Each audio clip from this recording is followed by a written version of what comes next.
Pues ya casi estamos acabando la epístola a los Romanos. Así que vamos a ir a Romanos, capítulo 15. Y hoy vamos a ver los versículos del 7 hasta el final del capítulo. Romanos, capítulo 15, versículo 7 en adelante. Y un poco haciendo memoria de lo que vimos hace 2 semanas, tenemos que recordar cómo Pablo nos estaba predicando acerca de cómo hay creyentes más maduros y creyentes menos maduros y cómo los unos deben someterse a los otros por amor. Y que eso era clave en el pasaje que teníamos desde el capítulo 14, versículo 1, hasta el capítulo 15, versículo 6. Y ese va a ser el nexo de unión para que Pablo vuelva a enlazar con otro tema que ha sido transversal a toda la carta. Durante toda la carta, Pablo ha ido explicando cuál es la situación de gentiles y de judíos en todo tiempo. Y cómo realmente todos, delante del Señor, somos al final iguales. Porque tanto los unos como los otros hemos pecado. Tanto los unos como los otros estábamos apartados de la gloria de Dios. Y tanto los unos como los otros somos acogidos a su pueblo mediante el sacrificio de Jesucristo. Y que en ese sentido no hay diferencia. Entonces vamos a hacer una lectura. Voy a leer primero los primeros versículos del 7 al 13 y lo vamos analizando poco a poco. Romanos capítulo 15, versículo 7. Por tanto, recibíos los unos a los otros, como también Cristo nos recibió, para gloria de Dios.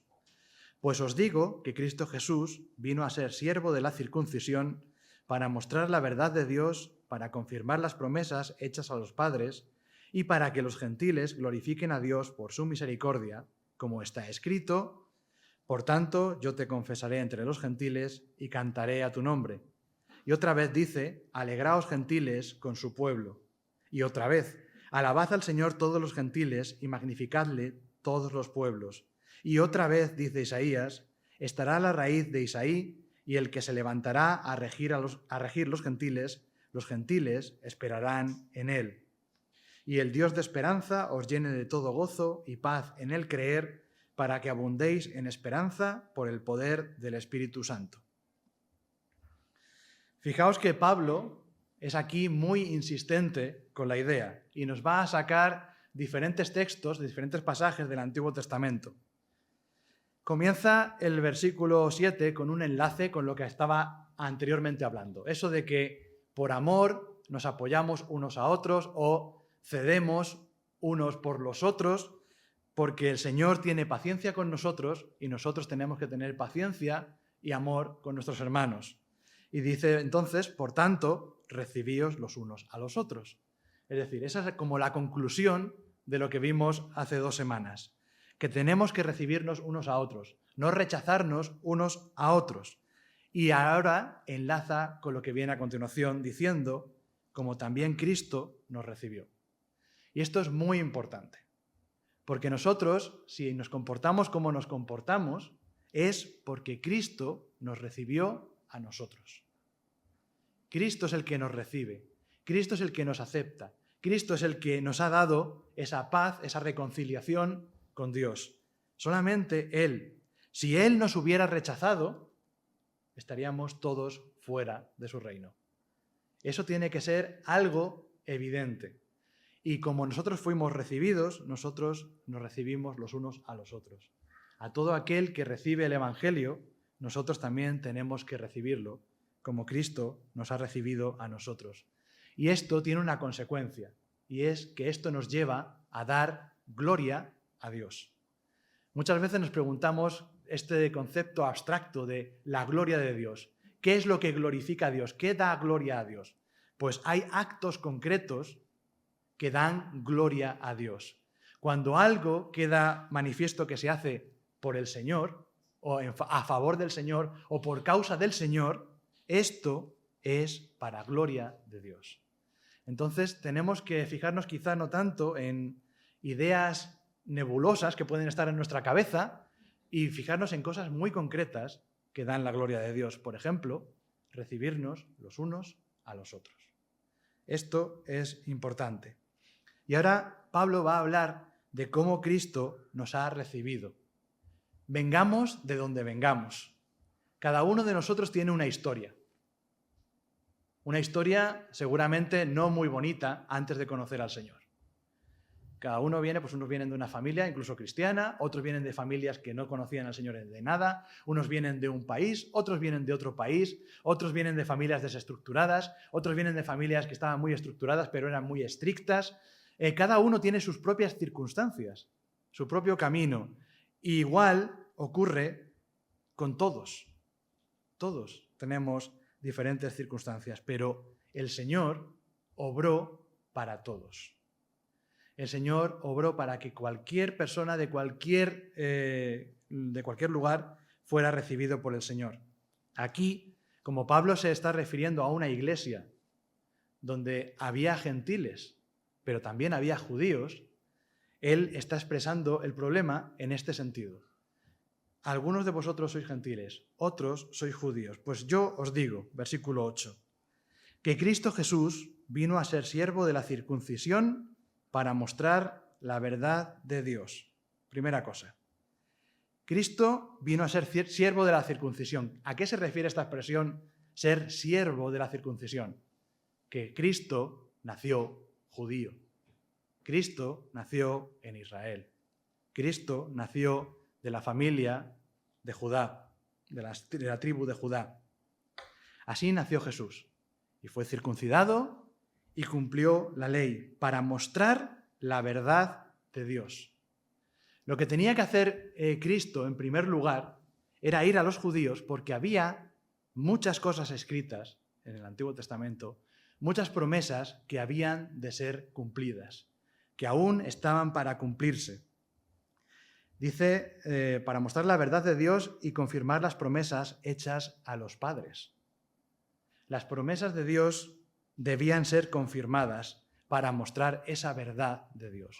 Porque Dios no miente. Y todo lo que Dios promete en su palabra, Dios lo cumple. Siempre. Desde Génesis hasta Apocalipsis, todo lo que el Señor dice, lo cumple. Y tenemos que saber que esas promesas son verdad. Y era necesario que Cristo naciese como un judío y se dirigiese primeramente a los judíos porque había unas promesas que se hicieron a los padres. ¿A qué padres se está refiriendo? Pues básicamente va por dos líneas. Por un lado, a Abraham. La promesa hecha a Abraham y a su descendencia. Y por otro lado, la promesa que se hizo a David. Son las dos líneas de la promesa, ¿vale? Por otro lado está la ley, pero la ley no es la promesa en sí misma, sino parte del proceso de esas promesas. Abraham, quedaos con esto, Abraham y David. ¿Qué le prometió a Abraham? Vamos un momento a Génesis, capítulo 22 y versículo 18.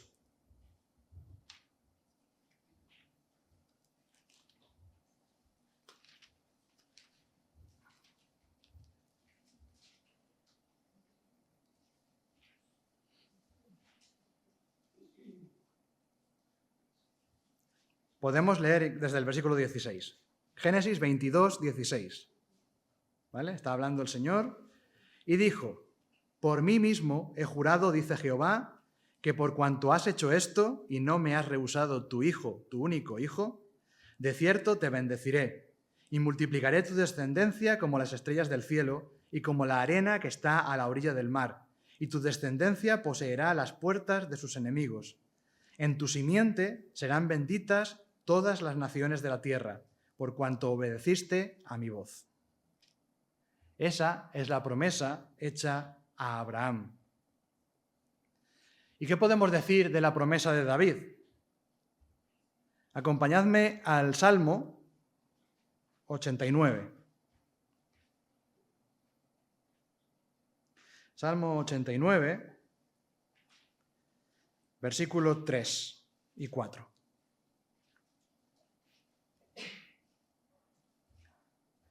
Salmo 89, versículo 3, dice, hice pacto con mi escogido.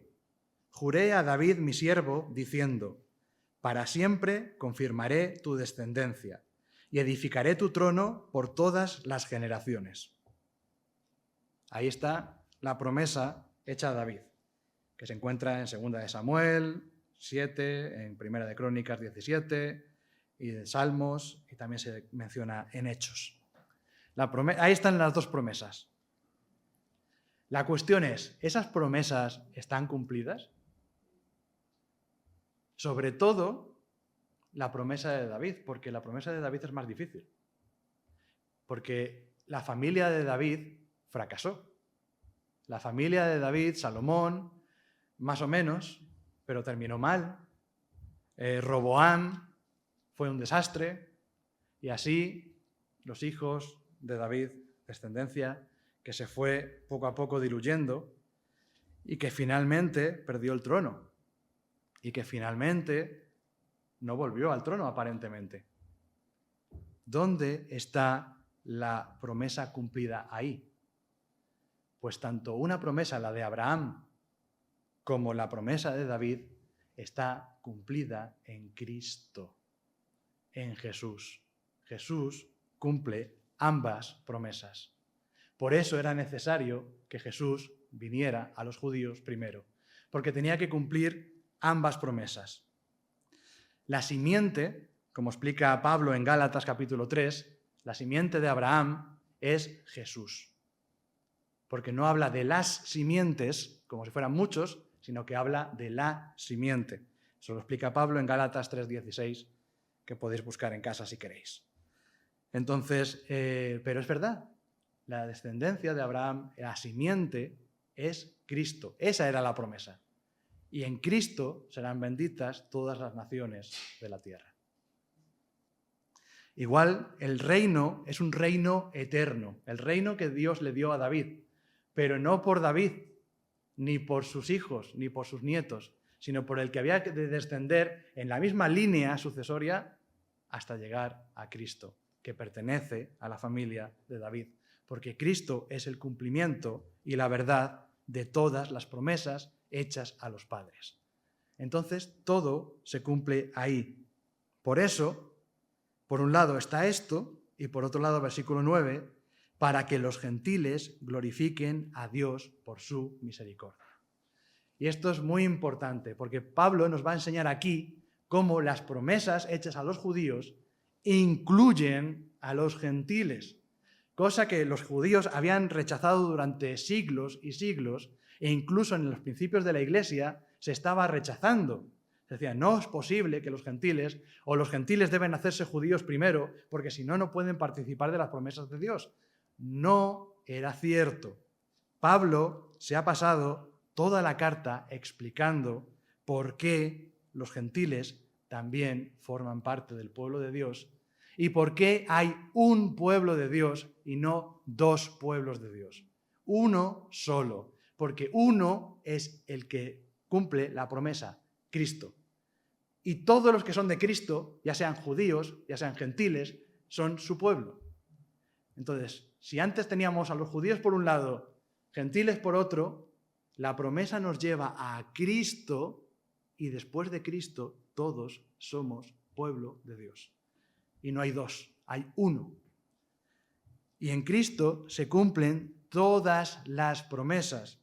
Muchas veces hay personas que se preguntan, entonces las promesas que están en el Antiguo Testamento, que hablan de la restauración de Israel, ¿a qué se están refiriendo? Pablo nos da la clave en sus cartas. Se refieren a Cristo. La restauración de Israel es Cristo. No hay una restauración futura de Israel como se comprendía antes. La restauración está en Cristo. Esa es la verdadera restauración. Ese es el verdadero cumplimiento. Ese es el verdadero cumplimiento de todas las promesas. Todas y cada una de las promesas del Antiguo Testamento señalan a Cristo. Y a nadie más. Solo a Cristo. De hecho, aquí Pablo va a empezar a citar varios pasajes. Tenemos 1, 2, 3, 4 pasajes del Antiguo Testamento que aparentemente no hablaban de incluir a los gentiles y sin embargo Pablo los utiliza como pruebas de que los gentiles estaban dentro del pueblo escogido de Dios. ¿Por qué los gentiles van a alabar a Dios y glorificarle por su misericordia?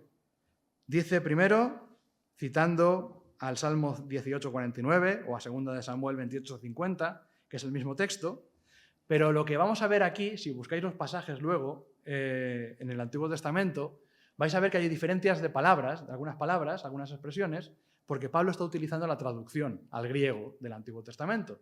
No está utilizando el texto hebreo directamente, sino que está utilizando una traducción.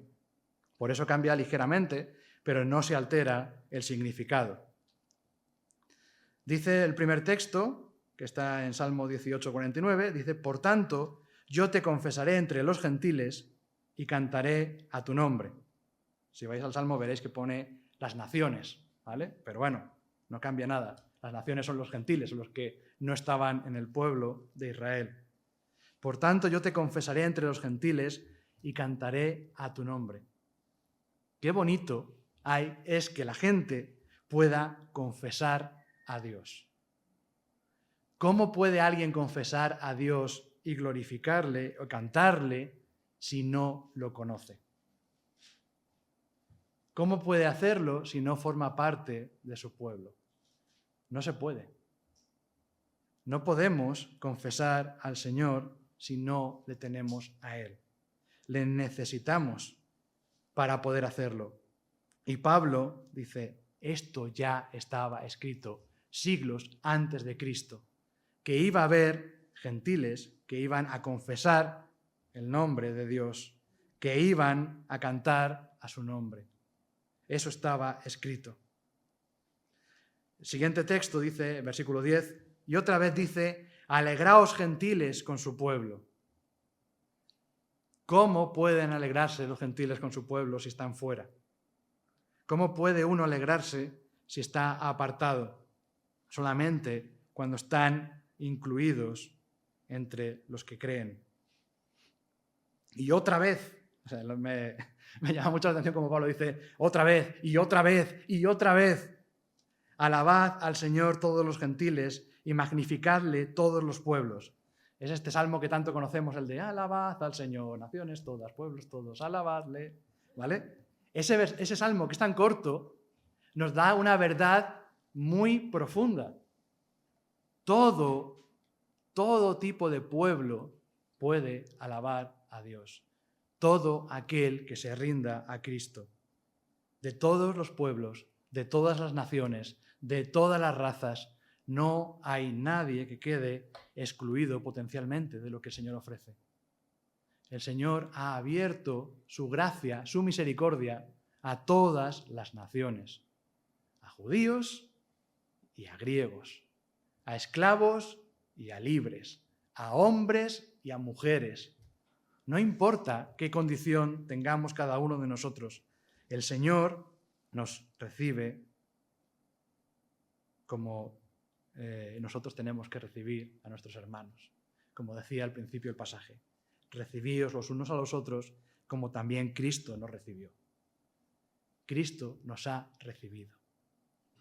Y lo tenía previsto desde el principio. No es una improvisación, no es una cosa que Pablo se haya inventado. Pablo está insistiendo en textos del Antiguo Testamento para que veamos que no se lo inventa él, que está escrito que esto iba a pasar. Y luego coge un pasaje de Isaías y dice, el versículo 12, estará la raíz de Isaí y el que se levantará a regir los gentiles esperarán en él. ¿Quién es la raíz de Isaí? La raíz de Isaí es Jesús. Si recordáis, Isaí es el padre de David y por eso está haciendo referencia a la familia real.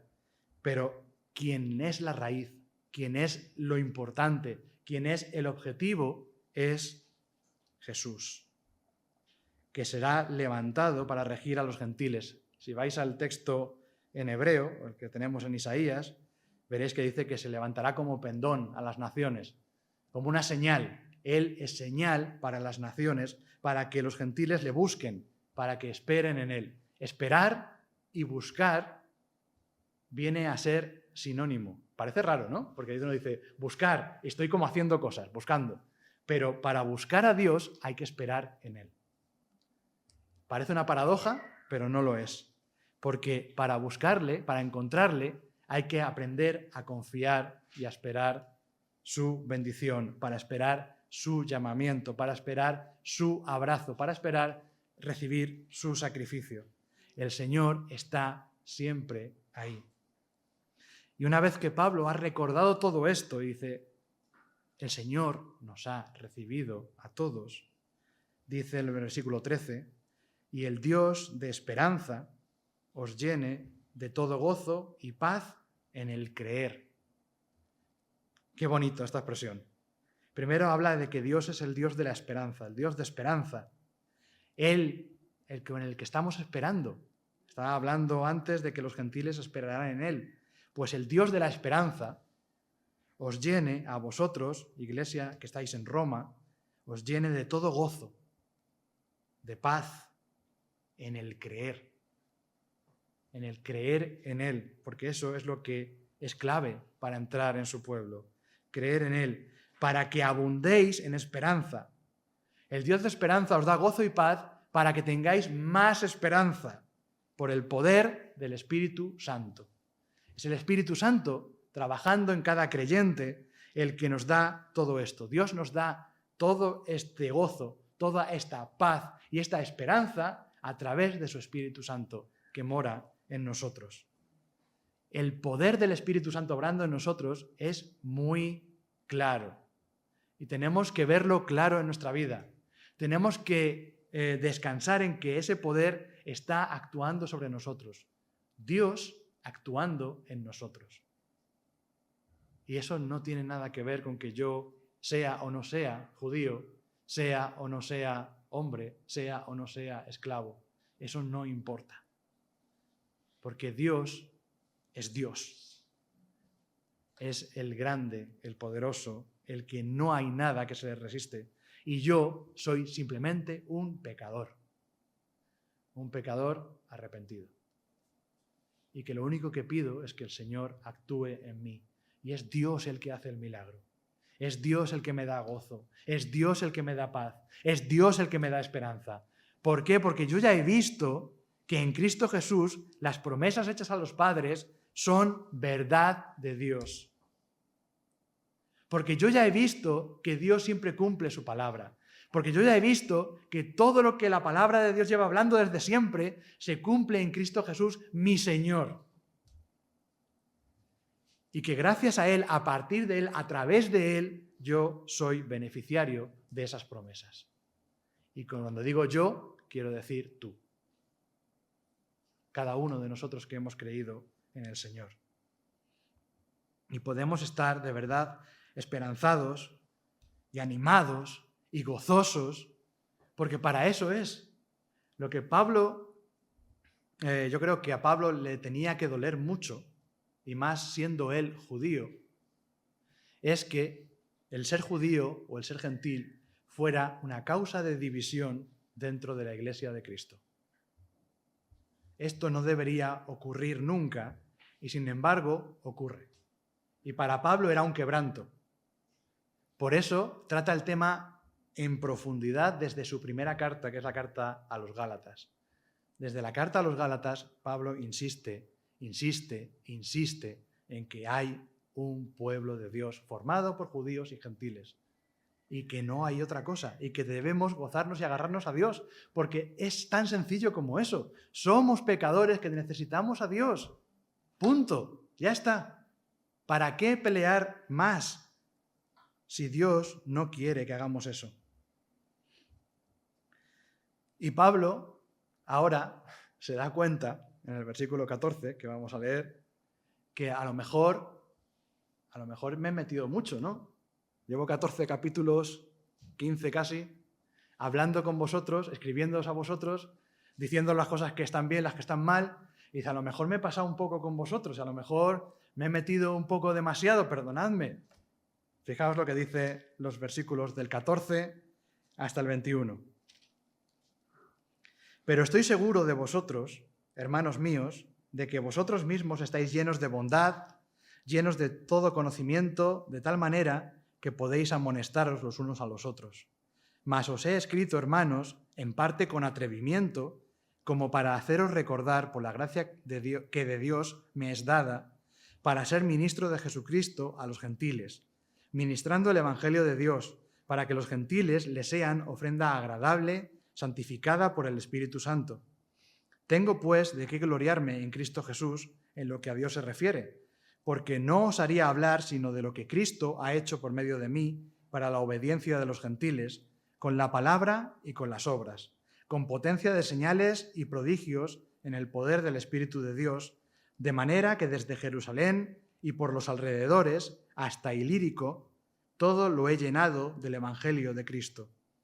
Y de esta manera me esforcé a predicar el Evangelio, no donde Cristo ya hubiese sido nombrado, para no edificar sobre fundamento ajeno, sino como está escrito, aquellos a quienes nunca les fue anunciado acerca de Él, verán, y los que nunca han oído de Él, entenderán. Entonces, Pablo hace esta pequeña pausa y dice, vamos a ver, yo sé que entre vosotros y demás lo sabe porque lo sabe de muy buena tinta. Luego veremos en la semana que viene, cuando terminemos la epístola a los romanos, a cuánta gente Pablo conocía dentro de la iglesia de Roma. Un montón. Es un capítulo de saludos casi eterno. Y realmente porque conocía qué clase de creyentes había allí. Y estaba seguro de que ellos estaban llenos de bondad, llenos de todo conocimiento, y que ellos son capaces de amonestarse los unos a los otros sin que Pablo tuviera que decir nada.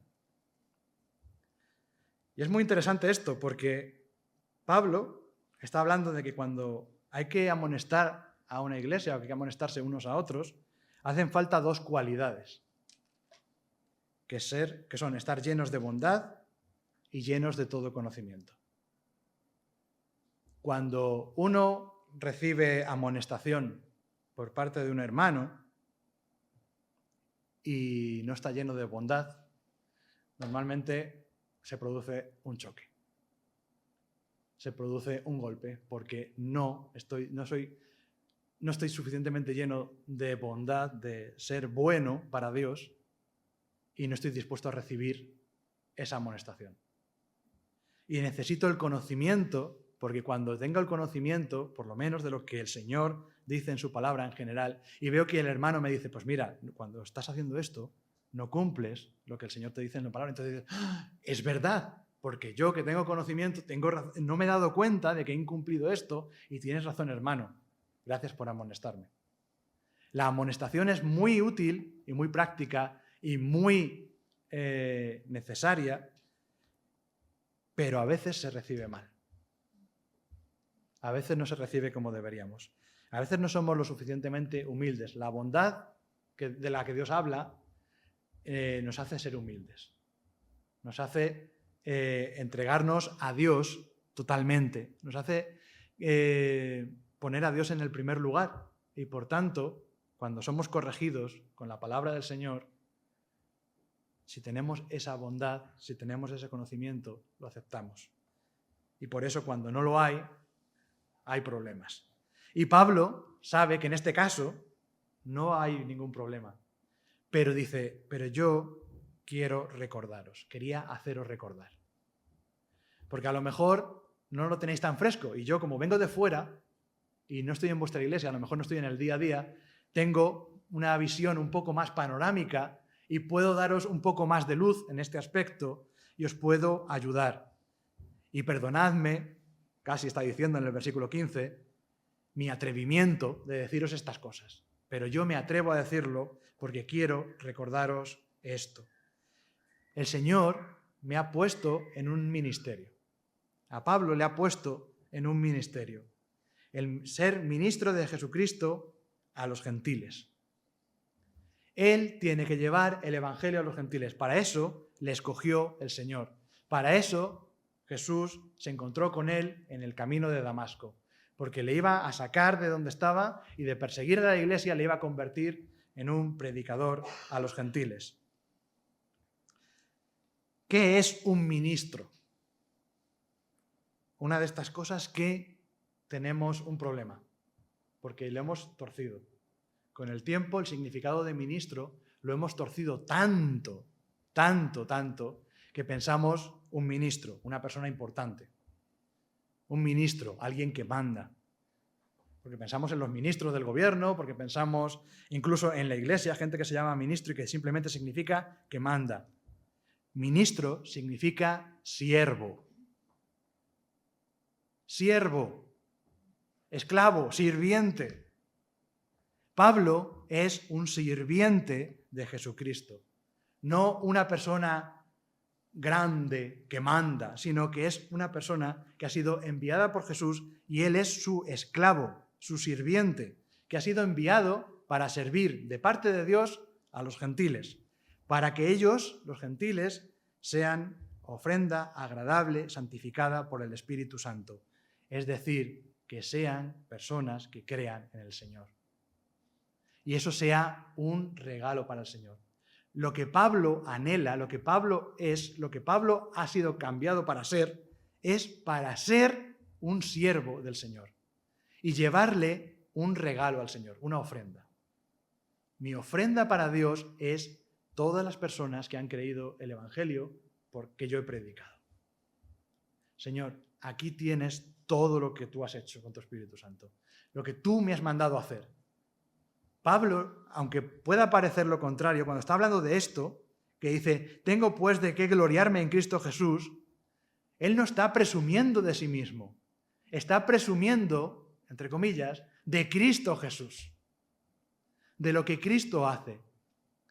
Pablo, al contrario de lo que algunas personas piensan que lo leen muy rápido y no se dan cuenta, Pablo no era una persona orgullosa, Pablo era una persona tremendamente humilde, y que todo su mérito se lo da a Cristo. Y que todo lo que hace, lo hace para Cristo. Y es una persona que para nosotros es un ejemplo porque es una vida completamente entregada a servir al Señor. A costa de todo. A costa de no tener familia. A costa de no tener salud. A costa de ir a la cárcel. A costa de ser apaleado. A costa de ser azotado. A costa de ser apedreado. Todo eso lo pasó Pablo y no le importó porque lo hizo por causa de Cristo. Él no presumía de eso, sino que presumía de que el Señor le había usado. Entonces nuestra gloria, nuestro orgullo, si lo queremos ver desde algo positivo, si nos tenemos que jactar en algo, nos jactamos en el Señor, en su poder, en su magnificencia, en cómo Él nos sostiene, porque nosotros no hacemos nada, lo hace el Señor. Y además, Pablo aquí está hablando, diciendo, yo no oso hablar sino de lo que Cristo ha hecho por medio de mí. No se me ocurre hablar de otra cosa que lo que yo he visto con mis ojos a Cristo obrando. Y cómo el Señor ha rescatado gentiles que estaban en la más absoluta oscuridad. Sí, los judíos estaban en la oscuridad, pero es que los gentiles es que estaban todavía, ni siquiera tenían la ley, ni siquiera podían vislumbrar a Dios ni a tientas. Estaban completamente ciegos, rodeados de poderes demoníacos por todas partes. Y Pablo ha visto cómo el Señor ha sacado a esa gente de la oscuridad. Y cómo ha formado un pueblo de los que no eran pueblo. Y cómo los ha unido a su pueblo. Eso es un milagro. Pero un milagro tremendo. Y además, como dice el versículo 19, al final del versículo 18, con la palabra y con las obras, con potencia de señales y prodigios en el poder del Espíritu de Dios. El Señor ha obrado con poder durante todo su ministerio. Y Él lo puede decir. ¿Para decir qué grande es Pablo? No, para decir qué grande es Dios. Fijaos lo que Dios ha hecho. Y no solamente eso, sino que lo he hecho y prácticamente he cubierto todo mi mapa. Yo empecé en Jerusalén. Desde Jerusalén, versículo 19, por los alrededores hasta Ilírico. Él se fue moviendo un poco hacia el norte y luego al oeste. ¿Vale? Para vosotros, este lado, hacia el oeste. Hasta Ilírico. Ilírico es lo que antes era Yugoslavia o lo que ahora es Croacia, Serbia, Bosnia, esa zona. Hasta allí llegó Pablo con el Evangelio. y él sabe que ya no le queda más por ese lado. Entonces, él ha visto todo eso. Y de esta manera él se esforzó por predicar el Evangelio. Y además él buscaba predicar el Evangelio donde nunca se hubiera predicado el Evangelio. Eso es lo que a él le interesaba. Ahora estamos tan acostumbrados en que en cada lugar donde vamos hay 400.000 iglesias. Porque cada uno quiere hacer su iglesia a su estilo. En vez de pensar, vamos a abrir una iglesia donde no haya testimonio, donde no se haya predicado antes. Pero fijaos qué diferente es Pablo, que Pablo lo que busca es eso, no ir donde ya hay fundamento ajeno, aunque vaya, él visita las iglesias, él está en Jerusalén donde también había otras personas que habían predicado antes. Y él ha ido y ha confortado iglesias, pero donde él iba abriendo obra era donde no había sido abierta antes. Y él dice que con eso está cumpliendo lo que dice Isaías en el capítulo 52 y versículo 15, que precisamente está en el cuarto canto del siervo. En Isaías 52:15 nos habla que aquellos a quienes nunca les fue anunciado acerca de él verán, y los que nunca han oído de él entenderán. Qué bonito verte participando de una profecía del Señor. Es decir, el Señor va a ser conocido, ese siervo que iba a ser azotado, que iba a ser despreciado por su pueblo, que iba a morir, ese siervo era el que iba a ser anunciado a personas que no habían oído de él. Y eso es lo que estaba haciendo Pablo. Y ahora vamos a ver la última parte del capítulo, que es un poco más rápido porque tiene menos enseñanza, pero sí nos pone un poco en los planes que Pablo tenía. Versículos 22 al 33.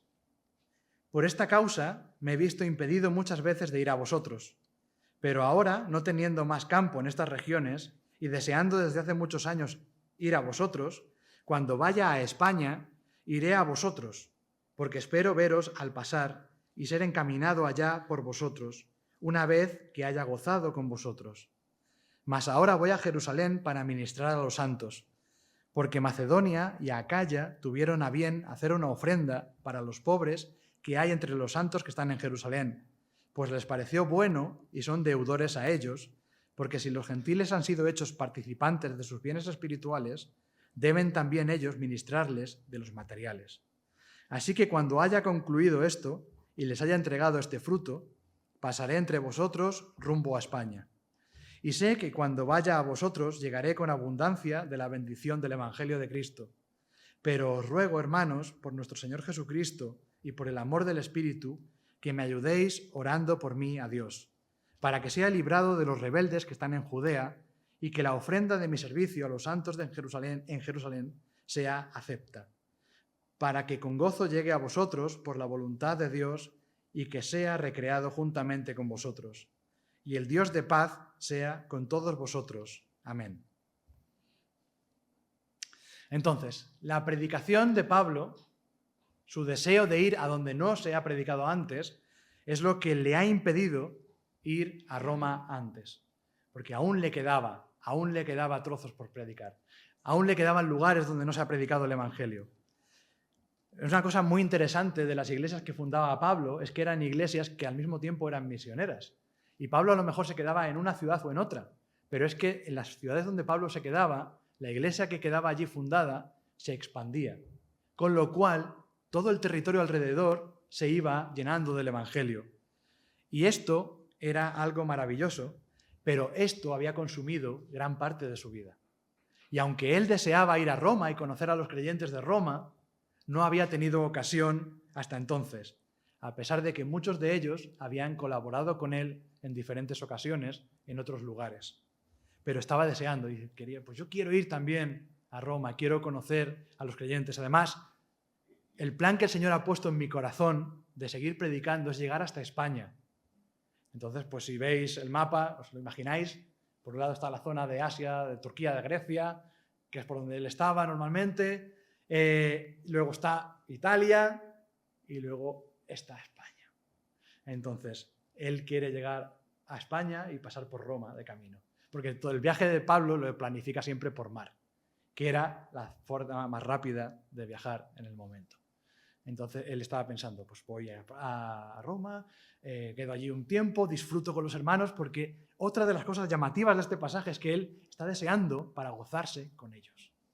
Santi hablaba mucho de cómo, esta mañana, de cómo la relación que tenemos que tener como hermanos no es una cosa cuadriculada o una cosa religiosa, sino que tiene que ser algo prácticamente familiar.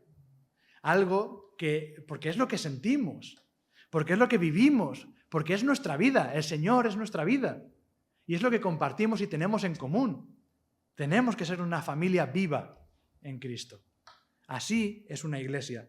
Y por eso, cuando Pablo piensa en ir a ver a los que están en Roma, dice, pues estoy deseando y sé que cuando vaya con vosotros me voy a gozar, vamos a disfrutar, además vengo cargado de bendiciones del Evangelio de Cristo y vamos a pasar un tiempo extraordinario.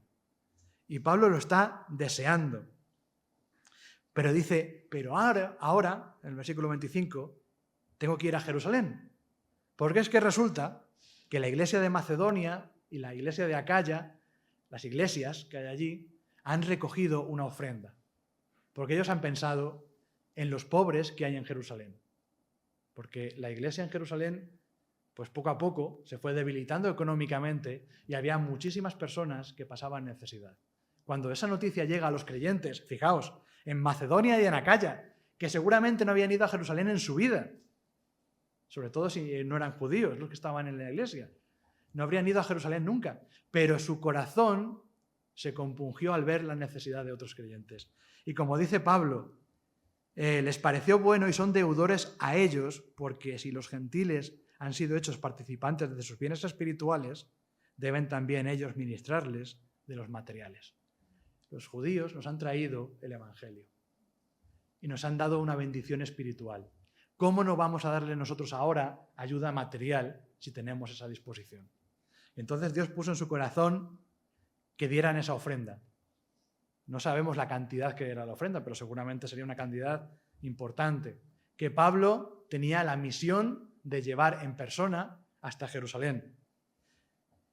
Y uno puede pensar que esto es algo, bueno, pues ya está, ¿no? Pues voy con una ofrenda, ya está, pum, la dejo y se acabó. Pero Pablo sabe que no es tan sencillo, que todas las cosas que el Señor hace siempre encuentran una oposición.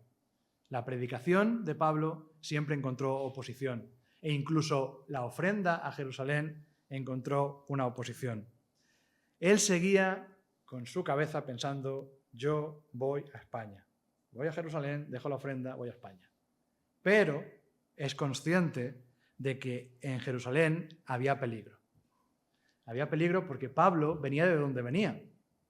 Pablo había sido un fariseo y ahora era un testimonio vivo de cómo Cristo puede cambiar a un fariseo de fariseos. Y muchos judíos le odiaban. Incluso cuando llegaron a Jerusalén le montaron un problema tremendo por llevar a alguien supuestamente gentil al templo. Bueno, si recordáis la historia que vimos en Hechos, ahí está escrito. Y cómo Pablo casi lo matan allí. Si no fuera por el gobernador romano, no hubiera salido vivo de Jerusalén.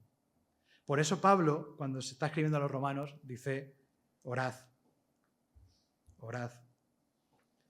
Os ruego, hermanos, versículo 30, por nuestro Señor Jesucristo y por el amor del Espíritu, que me ayudéis orando por mí a Dios, para que sea librado de los rebeldes que están en Judea y que la ofrenda de mi servicio a los santos en Jerusalén sea acepta. Pablo era consciente de que había peligro allí y pide a los romanos que oren por él. Orad por mí para que el Señor me libre, porque hay gente que sé que me quiere mal, que me quiere hacer daño, que me quiere matar. Y así fue. Y no fue el viaje como Pablo había pensado. Pablo pensaba dejar la ofrenda, pensaba volver y pasar por Roma, ir a España, pero ¿qué pasó? Pues que quedó detenido. A pesar de que sí, el gobernador romano le salvó, sí, pero le llevó a Cesarea y allí estuvo encarcelado 2 años. 2 años. Y después, como apeló a César, fue llevado a Roma, porque Pablo tenía claro a dónde tenía que ir. Tenía que pasar por Roma y tenía que pasar a España. Pero no pasó como él pensaba. Él pensaba seguramente que iría viajando en un carguero mercantil por allí, pero no, al final fue como un prisionero. Como un prisionero, y después de muchas vicisitudes en el viaje, llegó hasta Roma. Y fue algo que el Señor puso en cada cosa en su lugar. Y la ofrenda fue aceptada por los apóstoles cuando llegó a Jerusalén. También le preocupaba eso a Pablo, porque a veces uno, queriendo hacer un bien, puede ofender a otra persona. Por eso Pablo también pedía que la ofrenda sea acepta por los santos de Jerusalén. Porque a veces sí, a veces sin querer pues uno puede sentirse ofendido en su orgullo o lo que sea, o puede ser malinterpretado, o puede ser como diciendo, bueno, pues pueden haber dicho, es que bien se cree que son estos de Macedonia y de Acaya, que vienen aquí y nos dan, cuando nosotros ya, el Señor nos bendice a nosotros también, y a ver se creen. Pues muchas veces peleamos por esas tonterías, pero Pablo tiene claro que por todo tenía que orar. Y la oración de Pablo, la petición de Pablo fue respondida por el Señor. Porque la ofrenda fue acepta. La ofrenda hizo su propósito. Y también él fue librado de los que querían hacerle daño. De una forma que él no se esperaba, seguro, pero fue librado. Y entonces, por eso, cuando Pablo llegaba a Roma, prisionero, pero llegaba a Roma, los hermanos de Roma ya iban diciéndoselo unos a otros desde el puerto, cuando llegó cerca de Roma, ya iban corriendo los hermanos y fueron rápidamente a visitar a Pablo a la cárcel, porque sabían y esperaban a Pablo. Estaban deseando. Y Pablo llegó a ser de bendición para ellos. Y aunque no está en la Escritura, sabemos que cuando Pablo, por los escritos de los cristianos después, cuando Pablo fue librado de la cárcel en Roma, porque finalmente el proceso se anuló, después de un tiempo grande, Pablo pudo llegar hasta España. Y Pablo pudo predicar en España y volver. Claro, que a la vuelta le detuvieron y ya fue para morir. Pero sí que pudo llegar a España. Entonces cumplió el propósito que Dios había puesto. Pero qué bonito es ver, cuando ves todo un poco en perspectiva, y ves a Pablo, y ves su corazón, y ves dónde está su preocupación. ¿Dónde está la preocupación de Pablo? Está en el pueblo del Señor.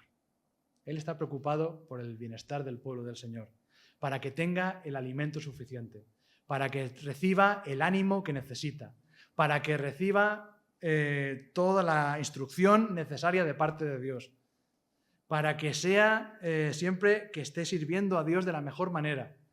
Pablo siempre está fijándose en eso y nunca en él mismo. Y así tenemos que actuar cada uno de nosotros, preocupados los unos por los otros. Parece que cuando hacemos una predicación y luego otra, son como temas salteados, pero no lo son. Esto está unido a lo que vimos hace 2 semanas del amor entre los hermanos, de cómo unos cuidan de los otros. Los más maduros cuidan de los menos maduros. Y los menos maduros tienen que aprender de los maduros y cómo todos juntos deben convivir en la iglesia. Y cómo todos juntos tenemos que crecer en el Señor. Y cómo todos juntos debemos alabar al Señor y ver siempre lo que el Señor hace. Poner nuestra vista en Cristo. ¿Cuántas veces hemos hablado de fijar nuestra mirada en Cristo? Otra de estas cosas nebulosas. ¿Y qué significa eso? ¿Que cojo una foto, una estampita de Jesús y me pongo a mirarla? No. ¿Que cojo un versículo donde dice Jesús y me quedo así mirando? A ver. Sí. Ya tengo los ojos fijos en Cristo, ya puedo ir andando por la calle. ¿Así? Pues no, tampoco. Es en el día a día, en aplicar lo que el Señor nos enseña. Por eso hablamos tanto desde el púlpito de que no es suficiente con saber las cosas. Hay que vivirlas. Hay que vivir a Cristo. Cristo no es una religión. No es hacer unas costumbres. No es yo vengo aquí a las 11 de la mañana y me siento en mi silla y cantamos unas canciones y comemos pan y bebemos vino y escuchamos a un señor que habla, bla, bla, bla, y me voy a mi casa. Pues no es eso. Eso no es vivir a Cristo. Vivir a Cristo, por supuesto, cuando venimos a la iglesia, es para disfrutar. Para disfrutar, pero también para animar. ¿Y qué pasa cuando estamos decaídos? Pues nos animamos y nos consolamos unos a otros. Como veíamos el viernes también en la oración. Qué importante es el consuelo los unos a los otros. Qué importante es sostenernos unos a otros. Porque el pueblo de Dios es una gran familia. Una gran familia. ¿Y cómo actúa una familia? Cuando un miembro de la familia tiene un problema, la familia se duele con esa persona y le arropa, y lo ayuda y lo apoya. Así tiene que ser el cuerpo de Cristo, que es la Iglesia. Vamos a dar gracias al Señor. Bendito Dios, te damos muchísimas gracias por tu palabra, gracias por tus maravillas, gracias por el ejemplo que nos pones con Pablo, Señor, que era un siervo fiel. Y, Señor, queremos fijarnos en lo que tú has hecho y darnos cuenta de que eres tú quien lo ha hecho todo, quien nos salva, quien nos anima, quien nos consuela, quien nos da fuerzas, Señor, y todo para que podamos glorificarte, para que podamos alabarte, para que podamos hacerlo, Señor, y gracias porque no merecíamos poder alabarte, no merecíamos poder darte a ti toda la gloria, no merecíamos nada porque estábamos apartados. Y tú, Señor, has tenido esa misericordia por nosotros. Esa misericordia que ahora nos hace cantar, Señor, de corazón. Gracias, Señor, porque tus misericordias han sido grandes con nosotros. Porque podemos cada mañana, Señor, celebrarlas. Porque podemos juntarnos, Señor, porque podemos ser un pueblo en ti.